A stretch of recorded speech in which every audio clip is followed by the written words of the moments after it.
Lord, isang Papa, salamat Panginoon sa pribilehiyo ito, Panginoon, na muli ay kami ay nagkatipon-tipon, Ama, sa isang halikain na ikaw ay papurihan, pasalamatan, sambahin sa Espiritu at katotohanan, Panginoon.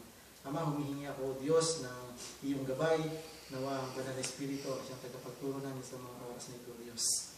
Ama, wala kami, binababa namin ang aming mga sarili at ikaw ang aming tinataas, Panginoon. Patuloy kang mangusap, Panginoon, sa bawat isa sa amin, Panginoon. Patuloy mo linisin, Panginoon, ang aming mga puso at patuloy na i-input mo, Panginoon, ang mga salita mo lamang, Panginoon, upang magamit namin ito sa pang-araw-araw namin pagkukunayan. Ama, dinadakila ka namin, tinataas ka namin sa pangalan ngayon ng Asiso Kristo, dakila namin. Amen. Amen. So, hingin ko muna muli ang inyong pandinig. Amen. Tayo ay mag-umpisa ng pagbahagi. Natagalan din bago ako nakatayo ulit. So, mukhang nanibago. Pag talaga hindi nagagamit yung talaga pa, nag-i-stack up eh. Hindi ngayon, ikaw na lagi. Hindi naman, bigyan natin yung ibang para lahat tayo is mag-level up. Amen. So, siguro, ang topic ko ngayon is, medyo may related siya sa puso. Wow, excited. Excited talaga ang puso. Puso pinag-uusapan. Basta puso. Amen. So, medyo mahirap. Yung ko kasi, nakita ko pag nag-share si Zoe is para verse by verse siya kung mag-explain. Amen. So, although maganda naman yun kasi tinuro ni Pastor yun. Kanya-kanyang technique. So, may binigay din si Pastor na pwede naman na practical application naman. Yung magbibigay ka ng mga puntos na maaaring magamit natin. So, iba-iba. So, para hindi Excited yan. Okay. So, ang topic ko ngayon ay pamagatan natin siyang genuine love. Di ba alak yan? Yung pagmamahal. Di ba alak yan? Ha? Di ba alak? Hindi naman yun. Pure love. Pure love. Gin na, wine pa. Oo nga. So, Di yun alak, nga. hindi wine bro. Hindi, So, gin. dahil nga tayo, especially meron tayong mga single dyan, at meron naman mga married na, may mga anak na, so para sa atin na to. Amen. Dati mo na, may apo pa iba. Kayo nga pala. Okay lang yun, ano problema? Hindi naman halata eh. Mga bagets pa rin. So, bawat isa atin is naghahanap talaga ng pagmamahal dito sa lupa. Amen. So, lahat naman tayo gusto natin mayroon tayong partner. Life partner, marriage partner. Amen. So, kami lang is nauna na kami. So, kami lang. Amen. Bahala kayo. Hanapin niyo sa inyo. So, walang problema sapagkat bawat isa naman ay pagkakaloban niya ng Panginoon. Amen. So, dahil kami mga anak na, pwede namin ituro kung paano ba talaga ang tamang pagpili ng pagmamahal. Amen. So, meron akong mga puntos dito na inihanda na maaaring makatulong sa bawat isa sa atin sa hindi man yan, sa darating na panahon, kung paano tayo pipili. Makinig kayo. Tamang lalaki. Ano ba yung ating pasihan? Kung paano tayo mamili ng ating mga kasama. Marriage partner. Ito naman yung mga... Si Mel, kinikilig oh. Si Mel, kinikilig. Excited. Listen. Excited. Sentro. Sentro, nakatingin si Pastor, oh. Sentro. Amen. So, sabi dito, things that should not mislead you into a wrong relationship. Ito yung mga bagay na parang mislead. Anong pinakamagandang Tagalog ng mislead? Yung naligaw. Iligaw, di ba? Yung iligaw ka, ilihis yung iyong paningin. Amen? So, ito yun. Maaaring kaya dapat maging aware tayo. Hindi tayo maaari sa Kristiyano na. Tama. Amen. Tama. Una-una ay money. Amen? Oh, tama. Mahera. Money. Tama. Never be misled into a relationship because of money. Amen? Dahil, minsan, practical sa mundong ito, kapag ikaw ay mapera, ma-personality ka, diba? Madali yung lapitan ka. Lapitin ka. Kung ikaw ay lalaki, lapitin ka ng mga babae. Dahil ikaw ay mapera. Hindi mo na kailangan manligaw. Siyempre, babayaran mo na lang. Okay, oo, pwede. Sila na ang lalapit sa'yo. Diba? Kapag may pera ka. Sabi dito, money is not everything that you need in a relationship. Amen? There are so many things that money can buy. Tama naman. Lahat kapag mapera ka, powerful ka. Bakit kang bibili? Hindi ka makabili kahit sinong magustuhan mo, pwede mo nang bilhin, bayaran mo na. Di ba? So ito yung mga bagay kasi, minsan kasi, mapalalaki, mapababae, gusto nating ano yung pagkatao natin, gusto nating mapalapit sa tao. Di ba? Pag may mapera, Kagalante ka. Magiging galante ka. mapera to. Mukhang aangat ang buhay ko dito. Pwede ko na itong maging, pwede ko na itong asawahin ko. Buhay na ako dito. Buhay na ako. Di ba? Kahit di mo trabaho. Kahit hindi na ako trabaho, doon niya na ako dito. Financially stable ka na. Oo, di ba? So yun ang thinking kasi ng tao eh. Kapag dito sa mundo na ano. So dapat hindi tayo maganda doon. Sapagkat sabi dito, the love of money is the root of all evil. Yun ang babala sa atin kay isa ni ano sa 1 Timothy 16. Di ba? Na kailangan hindi tayo ganon. Na although kailangan natin ng pera, but hindi natin kailangan dahil mapera lang siya is mamahalin na natin siya. Di ba? Parang Mukhang pera yun. Mukhang mukhang pera. pera. Ibig sabihin, hindi niya makikita ang genuine love doon. Yung pagmamahal na maaaring kaya minsan, may mga nag-iiwalay. Especially sa mga mayayaman, no? Doon lagi kadalasan nagkakano eh. Dahil sa pera eh. Isa sa kanila. Mahirap tayo, no? Isa sa kanila. Kahit nag-aaway sa pera, itak pa rin ang tao. Sanay na sa hirap. Sanay sa hirap eh. Diba? Still strong. Kahit dumapsok. May pera o wala. Pastor Joel, did you understand some? English. Some understand, some can't get it. Dito. Sorry, Pastor. Okay. Okay, So keep on number rolling. 1 is money.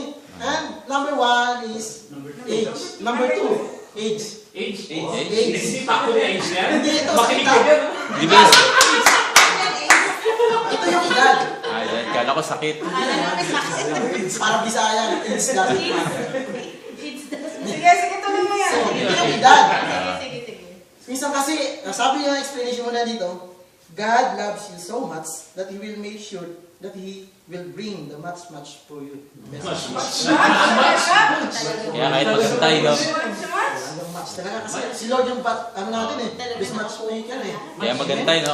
Kahit magantay. Although kahit akala mo kasi, ikaw, halimbawa single ka pa, naghahanap ka pa, gusto mo kasi, gusto ko lang ng kaedad ko. Kasi yun talaga, ayoko nang may edad sa akin ng Mas bata. ayoko nang mas bata sa akin. Ayoko nang mas edad sa akin. Di ba? May ganun kasi tayo eh. Gusto pareho. Gusto parehas lang, pantay lang. Buwan lang yung tanda. Ayaw kasi nila. Ayoko niyan, matanda na 10 taon yan eh. Ikaw kasi yung namimili. Amen? Hindi mo alam na yun ang itinadhana sa'yo ng Panginoon. Yun. Lalo na kapag pinag-pray mo. O Yun. hinihingi mo. Uy, huwag kang mag-alala ha. Di ba? Hindi pwede pala yun. 33 tsaka 37. Pwede, Ganon. pwede. 32, 37. Basta tumitibok pa ang puso. Ganon.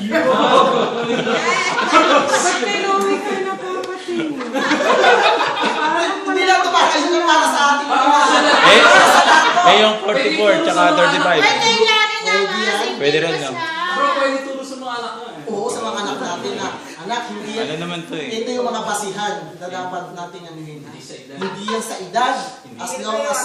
As long as mahal mo, as long love mo talaga siya, walang Age duda. Doesn't doesn't matter. matter. It doesn't matter.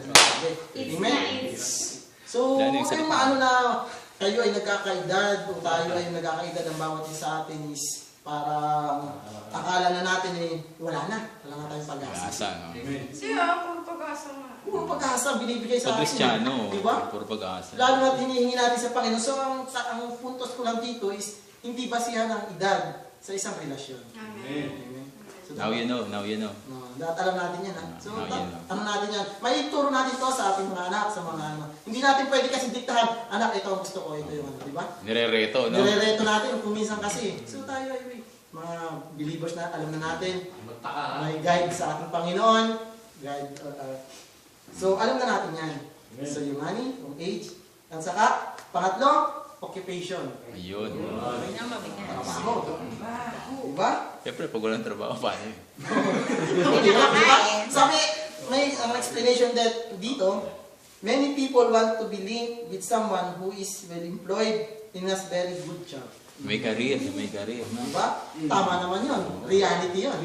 Reality na gusto natin kapag tayo ay gusto natin ng halimbawa ay maliling tayo sa isang tao, gusto natin may trabaho, permanent ang work. Trabaho, stable Gusto job. natin. Stable Yung job. future kasi. Yung future kasi tinitingnan agad natin eh. Ayaw muna natin ng mga simpleng empleyado lang. Ah. Gusto natin yung manager agad, yung gusto natin. Manager yan agad.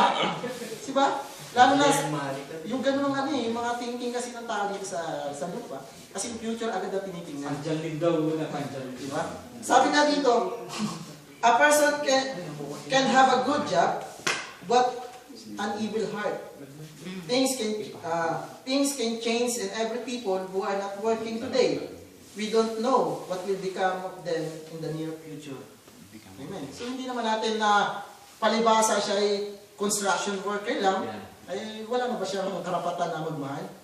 Amen. Meron. Wala na ba siyang karapatan na hindi siya mahalin? Parang agrabyado na siya, di ba? Kasi may ganun eh.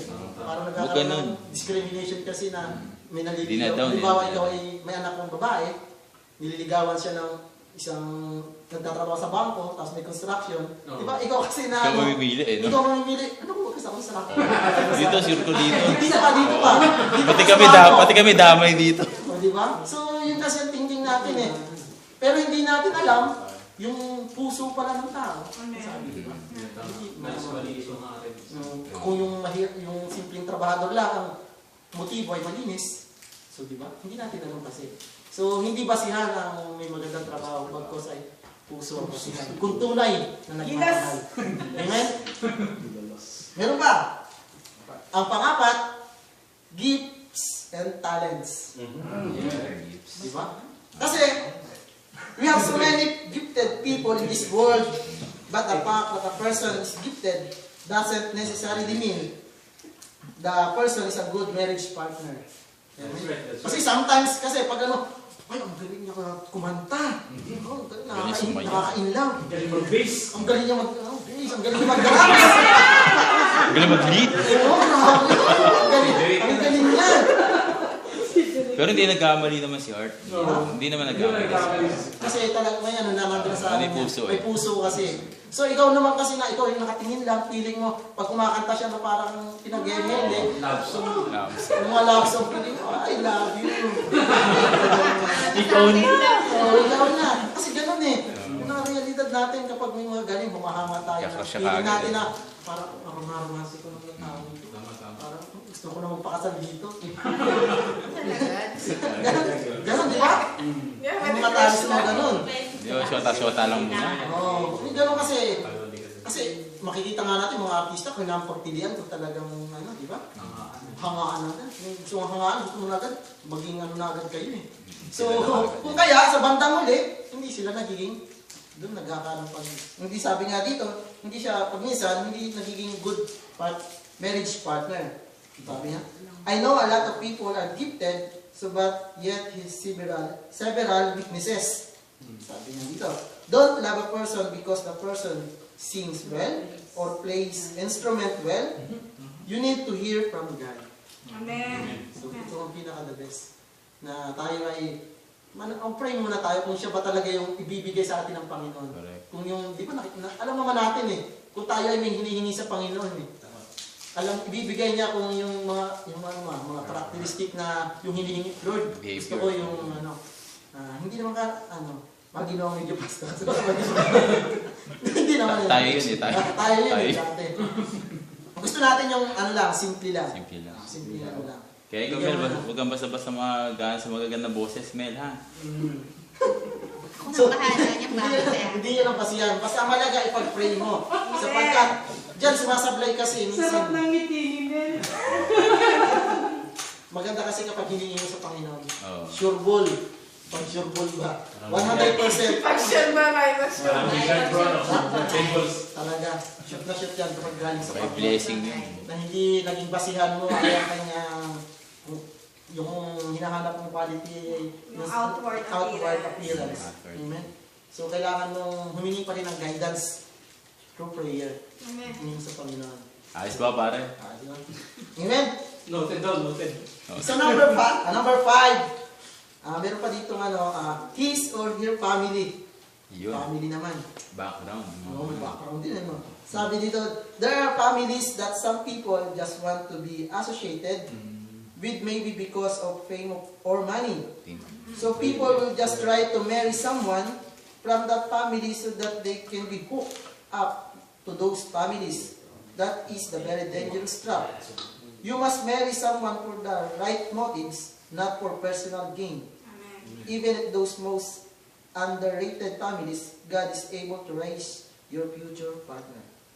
Amen? So, bisan kasi may ganitong nangyayari na talagang ang family ay mayaman, ikaw ay mahirap lang, gusto mo talagang mag-asawa ka na doon para ikaw yung tagapagmana. Amen? Asindero ka dun. Hindi asindero ka. Solong anak lang yun, yung lalaki na yun. So, ito na.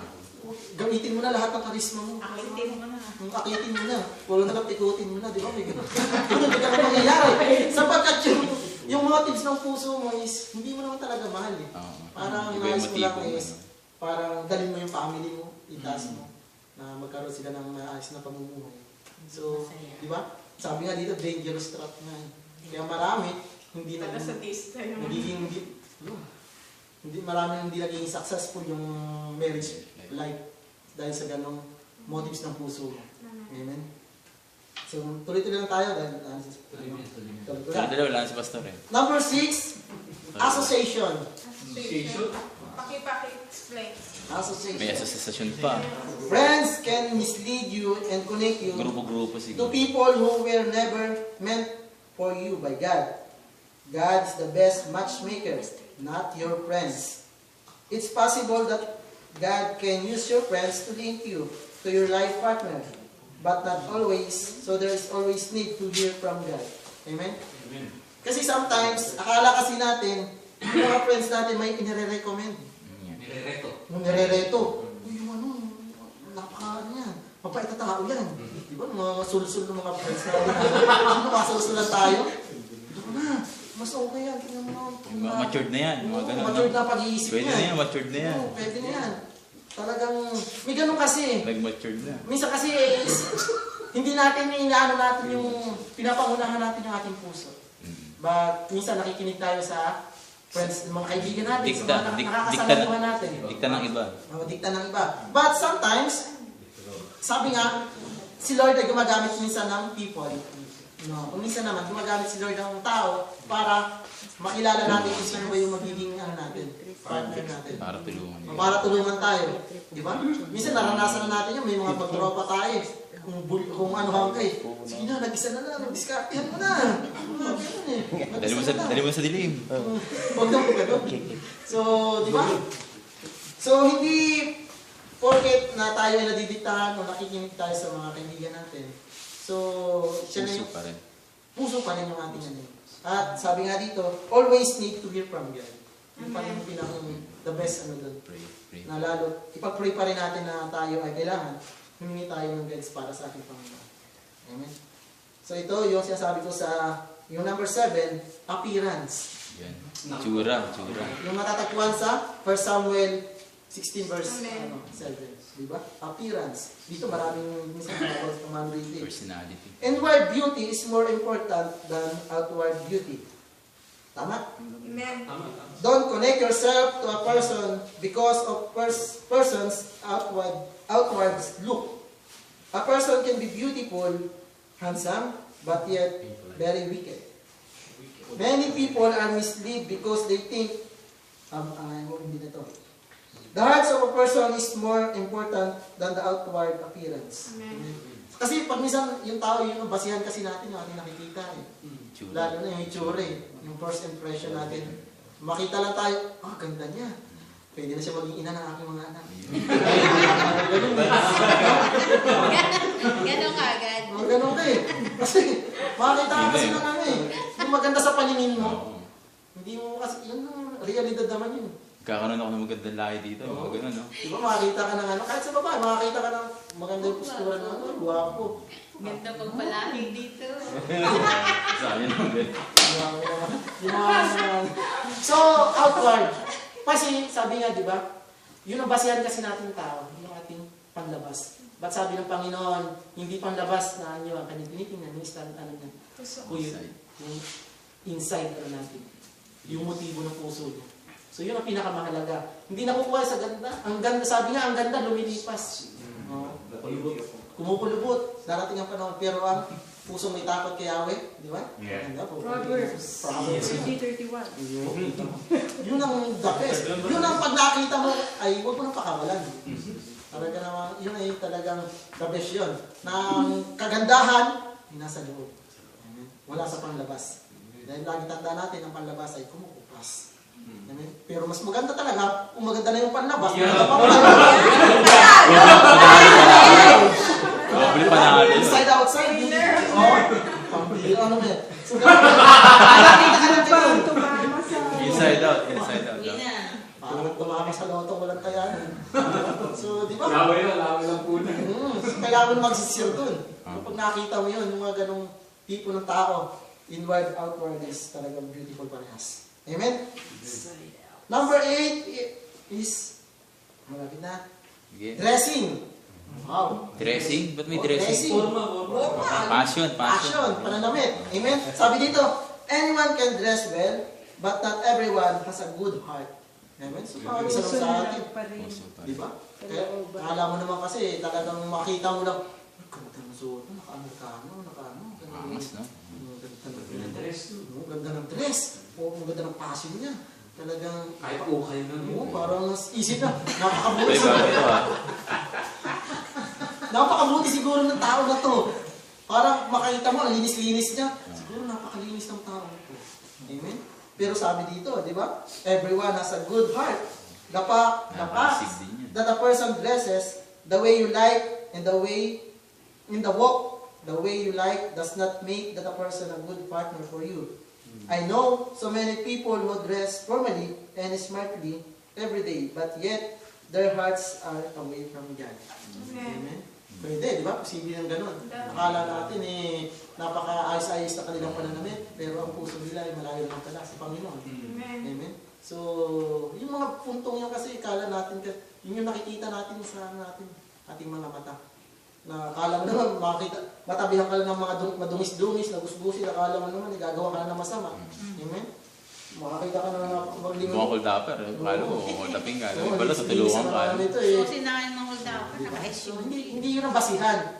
Nakala natin is, kailangan natin may maayos na pananamit. Siya na yung pinaka-the best natin marriage partner. Halimbawa.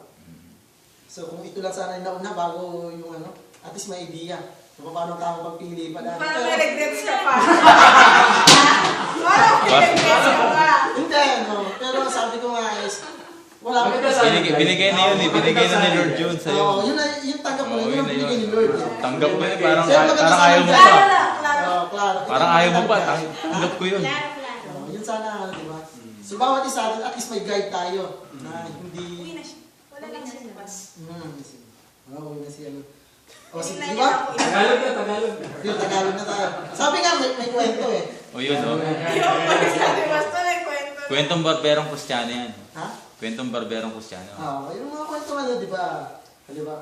Kasi maglalas na din naman. Yung kwento daw na yung mag-boyfriend sila sa probinsya nangyayari. Kasi yung ama, napakahigpit. Nagpika sa sa anak na babae. Na yung lalaki, hindi siya makadiskarte. Na matagal na silang mag-boyfriend, pero hindi man lang daw First move, hindi hindi man lang first move. makahawak kamay, hindi man lang siya daw makayakap. Kasi sobrang higpit ng ama. Na gano'n. Ngayon nag-isip siya, ano kaya magandang diskarte dito? Ngayon, nung umaga, dumaan siya. Nakita niya mahinog yung papaya. Hinog na yung papaya. Papaya talaga. Yung papaya hinog na. So, nag-isip siya. Ang daming. Nung umaga na, yung si Ma'am Pabling, umaga pa lang, naghihimas na ng manok. Ganun eh. Sabong pa lang. Yeah. Ang ganun. Umaga yun, ng araw. Ito, wala na yan. Ang sabi nung may... Mampabling. Ha? Mampabling, hindi. Hindi, mapabling ng lalaki. Hindi lalaki. Ang sabi ni Berto, Berto na tayo. Pabling, magandang umaga po. Ay, singgang. Bakit? Oo, galit. Tapa. Kasi ayaw nga. Ayaw. Hindi boto. Oo, hindi siya boto. Kasi mahirap lang siya, Berto sasakay. Sabi niya, hinog na po yung papaya niya doon sa kabila. Baka pwede pong mahingi. Sabi ng ganun. Eh, sabi naman niya, busy siya paghihimas ng manok. Magdasarong Doon, kay Celia, doon ka manghingi. Ayun, dali. Sino ba si... Yung babae. Yung anak. Oo, yung anak. Sabi niya, doon ka manghingi. Huwag mo kastorbohin. Wow, nag-iimus ng manok eh. Nag-iimas. Hindi, lumapit na siya doon sa kay Celia. Sabi niya, oh Celia, sabi niya, ano daw, pa-kiss daw ako. Sabi niya, uy, nasisiraan ka na ba ng ulo? Kita mo dyan tatay ko. Sabi niya gano'n, hindi, nagsabi na ako. Ano nagsabi? O, makinig ka. Mapabling, ayaw ko ibigay ni Celia. Sabi ni Mapabling, Celia, ibigay mo na yan. Nakaalis na yan. Dali, no, dali. Nakaalis na lang yung ano, yun yung kwento na yan. Totoo nangyari. Sabi niya, sige na. Kasi galit na. Ibigay mo na yan. Baka mabulok lang yan. Makaalis na yung damo na yan. So yun ang mga diskarte kasi na kumisan. Medyo sablay na rin kasi yung ano na yun. May mga bawat lalaki kasi, yun yung way na kung paano natin i-show yung pagmamahal natin, di ba? Na kahit alam mo na medyo tagilid eh. Pero kita mo naman yung sincere na ano niya, di ba? So, minsan lang yung magpakita ng sincere yung mga lalaki pag nagmahal. Sincere ba yun? Yun ang abangan ng mga... Parang hindi, gusto makaisa nun ah. Parang gusto makaisa nun. Sa probinsya kasi, makahawa ka ng kamay, talagang malaking Ayun. ano na sa kanila yun. Hindi na sila ganun kasi ka, ano eh. Kasi doon, hawak mo lang ka, ikakasal ka agad, sige, hila ka. Hindi tayo liberated. Amen? So, masarap pagmahal ng mga probinsyana. Totoo yan, di ba? Probinsyana masarap yan. Amen? So, tuloy tayo. Mamaya, meron namang Ilocans. Ano yun? Ilocans. No? Ilocano? Ilocans. Ilocano? Sa Tagalog siya, research ko is magaling magsalita.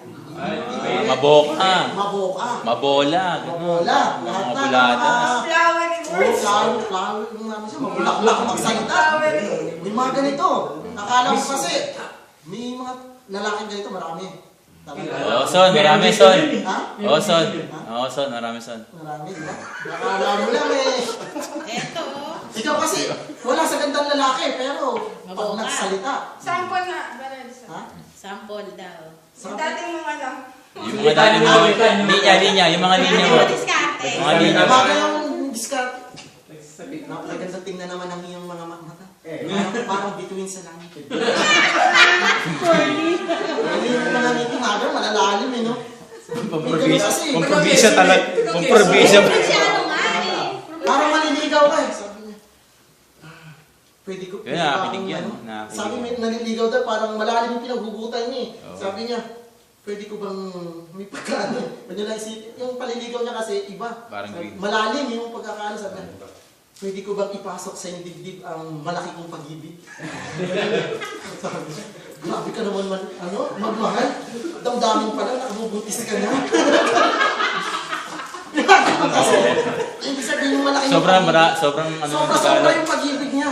Mga ganun kasi. Matagalog Away. talaga eh, no? Oo, matagalog. Pero yung sinasabi dito, yung maboka, ikaw yung mga babulaklak yung pagsasalita. Maraming na anong mga babae dito na Mabuladas. nakakala mo lang, hindi naman siya ganun kagandahang lalaki.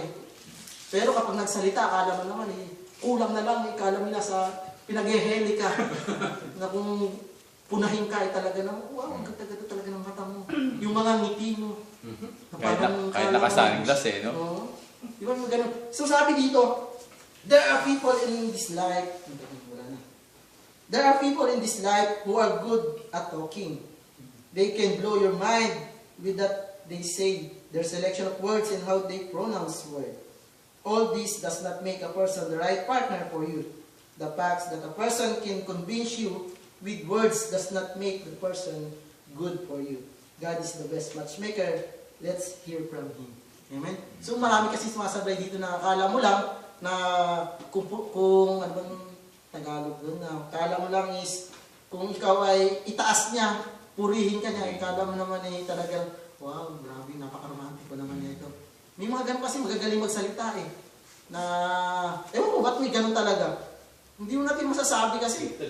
Di ba? Mayroong, hindi naman ganun kaganda ang lalaki, pero wag kang, ang daming mga chicks. Di ba? Ibig sabihin, yung pala, mabulero, mabuladas. At marami rin babae, hindi natin maintindihan, bakit pinapapadala sa ganung ano.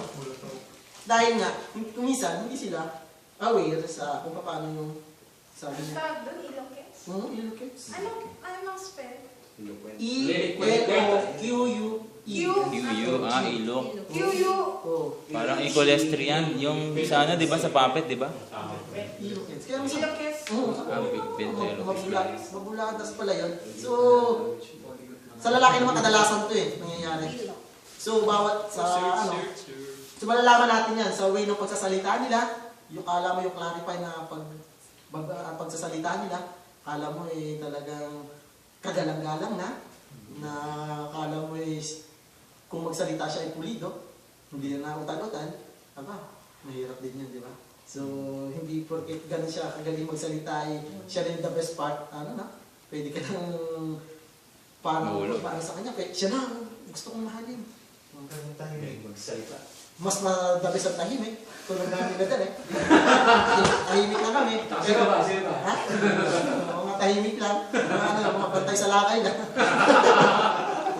Masarap kasi yung mga tahimik, siyempre, pero sincere. Sincere sa yan. Pag nagsalita, agos hanggang laman. Pero nagsusumigaw ang puso mo. Nagsusimigaw ang puso. Hindi niya na ma-express yung feeling niya, di ba? So, di ba? Masarap yung mga ganun na Hindi natin kailangan yung laging salita, yung dal-dal, yung So, kailangan pa rin natin. The best conclusion, yung talagang, yung ipag-pray natin sa Panginoon. So, bawat isa nga sa atin is talagang nagkaroon, sabi nga God's love us so much. Talagang mahal na mahal niya tayo. At gusto niya rin siyempre na bawat isa sa atin ay dito sa lupa ay makatagpo rin ng mga mahal sa buhay. Amen? So kami ay nakatagpo na nga, tulad na sinabi ko, ito na lang yung magiging guide namin para sa aming mga anak na ito hindi basihan kung ano man yung kundi ikaw pa rin siyempre ang mamimili. But isa lang alam natin yung mga ganitong yung mga bagay na ito. Tingnan mo rin ito. Huwag kang dalos-dalos. Amen? So, yun ang pinaka-the best. So, sa bawat single, yun ang hanapin pa rin natin kung ano yung hiningi natin sa Panginoon. Kung hindi pa manibigay, wala tayong magagawa. May purpose ang Panginoon kung bakit hindi niya binibigay agad. Paano naman sa mga married na narinig na yung mga ganyang Kaya sa mga anak na namin to.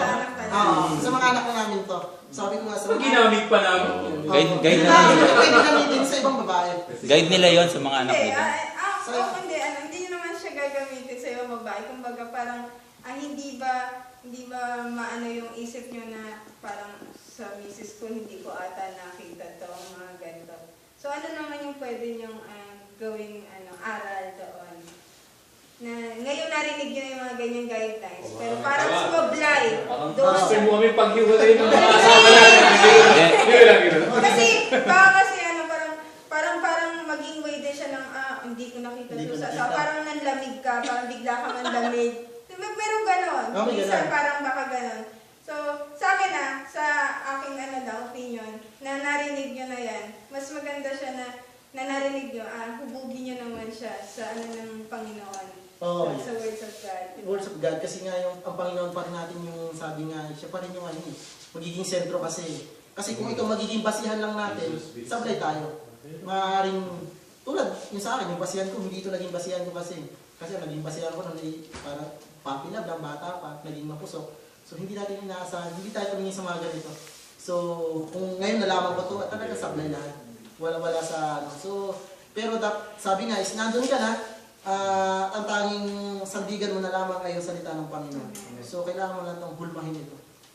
Talagang hindi mo ito ay magiging basihan mo na lamang kung ikaw man ay sumablay na sa mga ganito, yung ipasa mo naman sa magiging anak mo. Ang mahalaga ay ikaw na nakaalam nito, ay ang tanging Panginoon pa rin ang siya magiging tungtungan. Supplement lang din. Sige, supplement. Kasi syempre, pagkaya sa amin, mga married na. And syempre, kagaya ko halimbawa, nagkaroon ako ng buhay na hindi maganda. And nagkaroon ako syempre ng prayers kay Lord regarding sa ganun. And nagkaroon ako ng asawa na ganun. Syempre, answered prayers yun. Oo, answered prayer. Diba? Kalooban pa rin yun. Kalooban, di ba? So, di ba? Kasi pinag-pray mo, kasi di ba? Pag pinag-pray mo rin talaga, di ba? Sabi nga, pag pinag-pray mo, intact na yun eh. Talagang, Kasi kung hindi kayo maghihiwalay ka agad. maghihiwalay pa rin talaga kasi. Yun lang mahirap na kapag nandun ka na sa estado na yun, ang paghihiwalay, talagang mahirap pala. Kaya lang ngayon, mas naging maganda lang ngayon, mas magiging intact dahil kumbaga na-open yung isip mo sa lahat ng bagay. Amen. At meron ka ng Diyos na talagang ginagabayan ka. Kaya ngayon, ang magiging sentro na ng buhay nyo is kung halimbawa ako nakatanggap na ako kay Lord, yung wife ko na lang iano ko, ipupurso pa. Amen. So, di ba, napakaganda halimbawa na kay Brother Mark yung ganong sinabi niya na talagang, the best kasi talaga pag ang lalaki ang unang tumanggap sa Panginoon, ano? Talagang yung the best. Nakikita ko rin. Talaga madali na kasi akayin ang babae. Susunod na lang yan sa'yo. O susunod kasi lalo na nakita nila yung sinseridad mo na talaga. Kasi kung hindi, di bahala ka. Oo, bahala. Ito na ako yung Lord Jack. May ganun eh. Pero dahil ikaw ang haligi ng tahanan, ikaw dapat ang magiging haligi at ikaw ang pundasyon, maakit mo ang pamilya. Kasi, di ba? So, napakasarap yun na Mag-iilaw ang hindi man nangyari ito sa ating buhay dati kapag tayo hindi pa naging aware tayo. Tsaka kung mahal ka na niya noon, mas mamahalin ka niya nga lalo. Amen. That's right. Dahil syempre nakakita siya ng mas, kumbaga mas Lumawak- nahubog lumawak to. pa yung ano talaga. Mas nahubog to. So, Ganun. Sa Pinas din, Amen sa Pinas. talagang natin tatandaan na walang perfecto. Kahit pa mag-asawa kayo, parehas kayong may mga Misunderstanding. imperfection, parehas kayong dalawa. So, hindi mo pwedeng laging sabihin perfect combination kayo. Kasi parehas kayong may mga Differences. pagkakaiba. At hindi porkit, minsan sasabihin niyo pag may boyfriend, girlfriend, oh, match kami ito kasi perfect combination kami. Marami kaming pagkakatulad. Pero nung nagsama kayo sa isang bubong, doon nyo nalaman na ang dami palang pagkakaiba. Na hindi na lang tayo ng Panginoon na magkakaiba ng personalidad, magkakaiba ng karakter. At ano pa rin, kumbaga magpo-focus pa rin tayo na ang Panginoon yung nagpe-perfect sa atin. So, kailangan lang na kahit pa sabihin may asawa na kayo at nakikita nyo ngayon na ay, hindi pala ano yung sablay pala yung nakuha kong babae o yung aking asawa doon kung ibabase ko doon sa biblical points na yun eh. Pero lagi natin tandaan, walang perfecto. Ang hindi natin makukuha ng perfect kung ano yung mga binigay na points dyan, yung mga point of view. At ang mangyayari lang, ang pinaka-the best lang ay ilapit lang natin sa Panginoon. At ang Panginoon yung magpe-perfect sa atin. At saka yung adjustment natin. yung adjustment natin na tayo yan. Mas makakapag-adjust tayo ng mas okay kung dati, mas nakakaintindi tayo, mas makakaintindi tayo kagad. Kasi nga binigyan tayo ngayon na dinagdaga pa yung tarunong na natin eh. Yun ang the best eh. Supplement. Supplements ka? Ako kasi nung dalaga ako, dalawang nanligaw na sabay sa akin. Sabay sila nanligaw. Ahente ng Ajinomoto, tsaka yung mister ko nga Unilever. Pero kumbaga, maboka kasi ang asawa ko. Hindi naman kagwapuhan, alam nyo naman. Pero kumbaga, na-inlove ako sa kanya. Kumbaga, February siya nanligaw, December, kinasal na kami agad. So, talagang... Tagal ah! ang bilis dahil maboka nga. Pero yung time na nagka-problema na gusto ko na talagang humiwalay na ganito ba, parang inaano kong Panginoon, Lord, bakit ganito ang binigay mo sa aking asawa? Kumbaga, hindi ko inalam ang background. Kasi in love nga eh. Kumbaga, hindi mo na anuhin kung mahirap, mayaman. Ako kasi gano'n, nung nanligaw siya sa akin, in love ako sa kanya. Hindi ko na nakita yung ilong niyang malaki. Basta in love ka na nga. Ilong talaga eh. Pero Ang laki, di mo nakita? Yung time na nagka-problema ako dahil may kahinaan naman siya. Di ba si Alang Iniyak Kaya? ko yun sa Panginoon na, Lord, bakit napakamalas ko na naging asawa ko siya?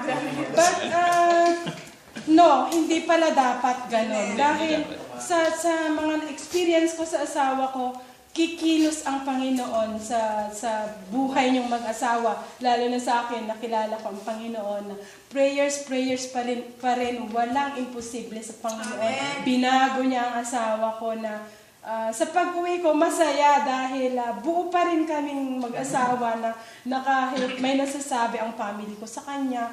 Kasi ako pa rin, mahal ko ang asawa ko at dahil sabi nga sa Bible, sabi ko nga, pwede ba ako mag-asawa ng iba? Pero ang sabi inaano ni Rowie, walang perfect. na salamat dahil lagi niyang sinasabi bakit ganun sa Bible kasi di ba sa katigasan ng ulo kaya naman inano ni Moises yun na hindi pwedeng maghiwalay ang asawa. So sa tulong pa rin ng Panginoon na praise God pa rin dahil masaya ako ngayon na bagamat sabi nga ng mga Pastor Ernie, huwag tignan ang kahinaan na asawa. Pagkos isipin mo yung mga kabaitan din niya. Huwag laging kahinaan ang tignan. So, siguro sa pag-uwi ko, tulungan na lang. Kung ano ang ayaw niya, hindi ko gagawin. Kung ayaw niyang magnag ako, hindi na ako magnanag para masaya na. Huwag na kayo magkita. Yun lang, praise God pa rin. Panginoon pa rin. Huwag niyong anuhin na, ba't ganun ang asawa ko? Parang malas ako sa asawa, parang hindi ako masaya. Wag po dahil ang Panginoon kikilos at kikilos sa buhay natin. Amen. So, kita nyo, magandang patutuyo na nangyayari talaga. Amen. Na kung minsan talaga nagiging, inuuna kasi natin yung puso. Hindi na tayo nakakapagsangguni sa Panginoon. Amen. So, kung minsan sumasablay tayo. At kapag sumablay na, doon naman tayo magpo-complain. Di ba? Complain tayo. At dumadating pa sa punto na huwag nating dahayaan dapat na kung ano yung binigay sa atin is hanapin natin yung mga wala sa Kanya. Napakahirap na. Huwag natin hanapin yung mga kulang sa Kanya. Amen. Bagkos ay tingnan natin kung ano yung binigay sa Kanya at unang-una talaga nakita ko doon na yung ang Panginoon. Sapagkat kung walang Panginoon sa puso ng bawat ng isa, malamang wala na. Pero dahil meron, dahil nandun nga ang Panginoon ang nagiging sentro, patuloy na lumalaki at Stand firm sila sa relasyon. Stand firm. Amen. So yun ang napaka-the best na tayo ay magkaroon ng stand firm para sa Panginoon. How about naman sa brotherly sisterhood love? Hindi lang yung sa partner, hindi lang yung sa partner na couple. Relationship. Hindi, brotherlyhood din. Sige, Tsaka ginaya ko sisterly, lang. diba? Na ganun pa rin. Na lahat tayo walang perfect. Lahat tayo may mga kahinaan, merong kabutihan, may kagandahan na nakikita, merong pangit. Pero ganun pa rin na lagi pa rin natin i-insist yung love ng Panginoon sa bawat isa para matakpan kung ano man yung mga hindi magagandang bagay na nakikita. Amen.